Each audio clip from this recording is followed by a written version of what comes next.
YouTube class में आपका स्वागत है और हम पढ़ रहे हैं BCom part first paper second का टॉपिक थियरीज ऑफ इंटरेस्ट। इसके अंतर्गत जो हमारा टॉपिक चल रहा है वह है केन्स का तरलता पसंदगी सिद्धांत, या हम कहें कि ब्याज का मौद्रिक सिद्धांत। उसके बारे में हम चर्चा कर रहे थे और हमने जाना था कि द्रव्य की मांग के कारण क्या है या तरलता पसंदगी के कारण क्या है। इसके आगे का जो हमारा टॉपिक है वह है मुद्रा की कुल पूर्ति, यानी कि मुद्रा की पूर्ति कैसे होती है, कौन करता है। केन्स के अनुसार द्रव्य की पूर्ति का अर्थ किसी समय विशेष में प्राप्त अथवा उपलब्ध मुद्रा की कुल मात्रा से होता है, जिसमें वास्तविक वैधानिक मुद्रा तथा साख मुद्रा दोनों का समावेश होता है। यानी कि अगर मुद्रा की कुल पूर्ति को हम M माने तो वैधानिक मुद्रा को M1 तथा साख मुद्रा को M2 के रूप में जानेंगे। तो द्रव्य की कुल पूर्ति क्या होगी? वैधानिक मुद्रा प्लस साख मुद्रा दोनों का जोड़, यानी कि M जो होगा वो हमारा M1 प्लस M2 के बराबर होगा। M1 मात्रा का निर्धारण मुद्राधिकारी द्वारा होता है, जैसे वर्तमान में हमारा RBI है, रिजर्व बैंक ऑफ इंडिया है। उस पर ब्याज का या ब्याज की दर का प्रभाव नहीं पड़ता है, जबकि M2 पर ब्याज दर का प्रभाव बहुत ज़्यादा पड़ता है, यानी कि साख मुद्रा की कुल पूर्ति ब्याज दर से अधिक प्रभावित होती है। अब अगर हम कहें कि भाई मुद्रा की हमने तरलता पसंदगी के कारण देख लिए, मुद्रा की पूर्ति के कारण देख लिए, तो हम ब्याज दर का निर्धारण कैसे करें? तो ब्याज दर का जो निर्धारण होता है वह मुद्रा की द्रव्य की तरलता पसंदगी और मुद्रा की कुल मांग, इन दोनों के आधार पर निर्धारित होती है। कैसे निर्धारित होती है वह हम देखते हैं एक तालिका के माध्यम से।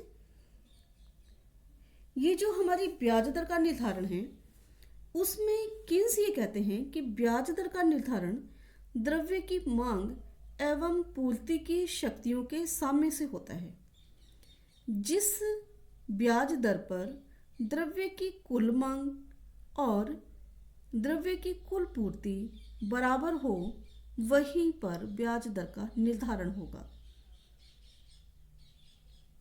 यहाँ अगर हम परंपरावादी अर्थशास्त्रियों की बात करें तो वो कहते हैं कि द्रव्य की मांग उधार के लिए सीमांत उत्पादकता के कारण होती है, जबकि केन्स का मानना क्या है? केन्स ये कहते हैं कि द्रव्य की मांग द्रव्य को तरल रूप में रखने की प्रवृत्ति से उत्पन्न होती है। जहाँ परंपरावादी अर्थशास्त्री वह कहते हैं कि द्रव्य की पूर्ति बचत पर निर्भर करती है, तो केन्स कहते हैं कि द्रव्य की पूर्ति मुद्राधिकारी द्वारा, यानी कि हमारी वैधानिक मुद्रा द्वारा और साख निर्माणकर्ता संस्थाओं के द्वारा निर्मित मुद्रा पर निर्भर करती है। यानी केन्स के अनुसार मुद्रा की पूर्ति वैधानिक मुद्रा प्लस साख मुद्रा इन दोनों से प्रभावित होती है। जैसे हम देख रहे हैं कि द्रव्य की तरलता पसंदगी लिक्विडिटी टोटल को L1 प्लस L2 का जोड़ माना गया है। L1 जो है वो है कार्य संपादन मांग और सुरक्षात्मक या सतर्कता उद्देश्य के लिए मांग। L2 जो है वो किस पे है? हमारी सट्टा मांग के लिए। और L2 किस पर निर्भर करती है? M2 पर निर्भर करती है। जबकि L1 किस पर निर्भर करती है? M1 पर निर्भर करती है। और M1 क्या है?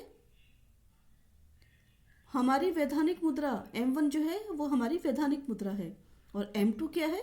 हमारी साख मुद्रा। ठीक है, यहाँ अगर हम द्रव्य की मात्रा की बात करें तो वास्तविक मुद्रा M1 है हमारी और साख मुद्रा M2 है। यानी अगर टोटल मनी की अगर हम बात करें तो M1 प्लस M2 होगी।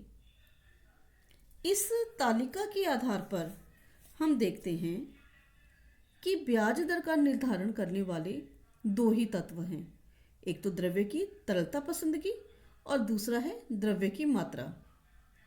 केन्स ने यह माना है कि द्रव्य का कार्य संपादन मांग और सतर्कता मांग ब्याज दर से प्रभावित न होकर के व्यक्ति के स्वभाव, उसकी रुचि और उसकी आय पर निर्भर करती है। इस कारण L1 जो है हमारी, वह अल्पकाल में स्थिर रहती है, परंतु सट्टा उद्देश्य की पूर्ति के लिए द्रव्य की मांग बहुत कुछ ब्याज दर के सापेक्ष होने के कारण यह ब्याज दर निर्धारण का प्रमुख घटक हो जाती है और ब्याज दर निर्धारण मांग पक्ष की ओर से L1 तथा पूर्ति पक्ष की ओर से M के साम्य पर होता है। दूसरी भाषा में अगर हम कहें तो ब्याज दर का निर्धारण उस बिंदु पर होगा जहां द्रव्य की मात्रा व द्रव्य को तरल रूप में रखने की इच्छा के मध्य संतुलन स्थापित होगा। यानी जहां पर भी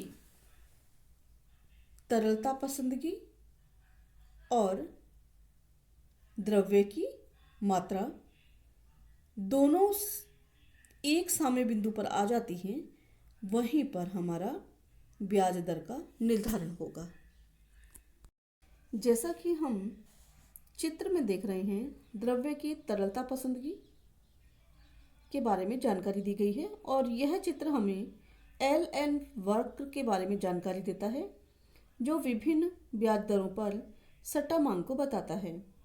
अगर नकदी अधिमान स्थिर हो और मुद्रा की मात्रा या पूर्ति में परिवर्तन कर दिया जाए तो ब्याज दर में मुद्रा की मात्रा में होने वाले परिवर्तनों की विपरीत दिशा में परिवर्तन होगा।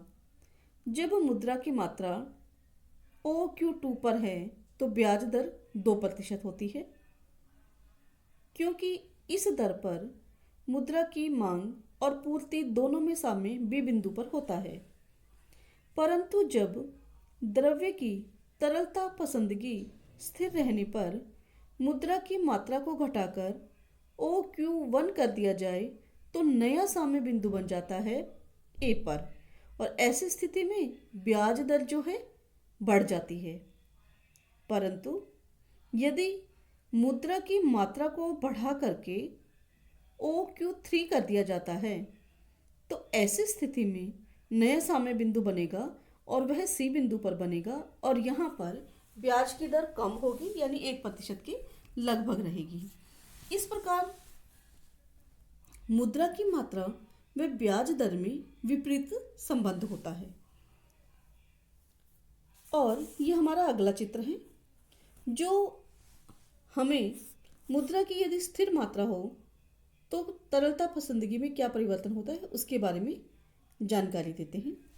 चित्र हमें बताता है कि यदि मुद्रा की मात्रा को स्थिर मान लिया जाए और केवल मुद्रा की तरलता पसंदगी पर हम ध्यान दें तो जैसा ये आप हमेशा जानते हैं OX और OYX पर हमें जिनकी गणना करनी होती है वो लिखते हैं हम।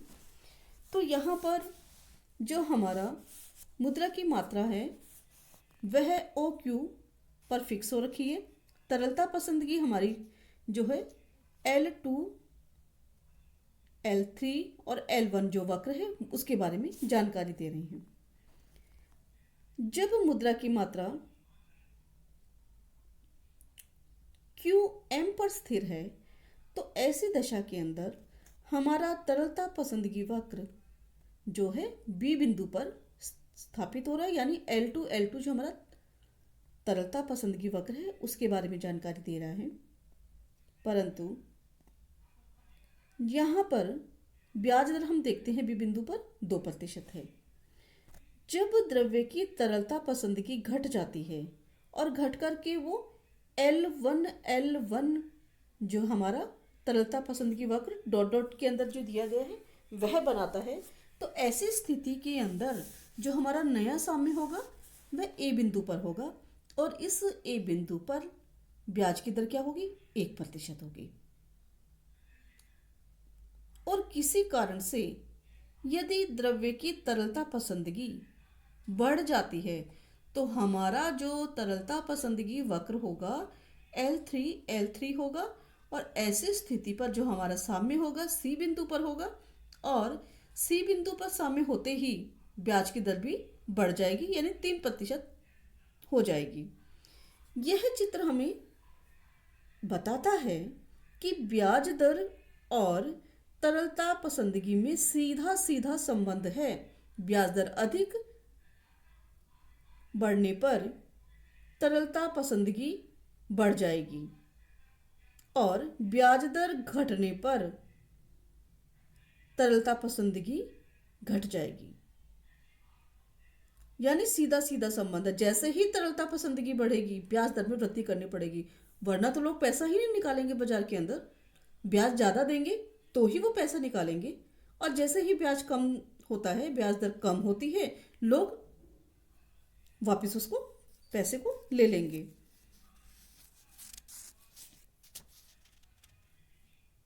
अगला जो हमारा है चित्र, वह हमें बताता है कि द्रव्य की मांग और पूर्ति में यदि परिवर्तन हो जाता है, दोनों में परिवर्तन हो जाता है एक साथ, तो क्या दशा होगी। यह चित्र हमें बताता है कि द्रव्य की तरलता पसंदगी लोगों की मौद्रिक आय पर निर्भर करती है, और मुद्रा की मात्रा में तो परिवर्तन होता रहता है, तो वह मौद्रिक आय को भी प्रभावित कर लोगों की तरलता पसंदगी में परिवर्तन कर देती है।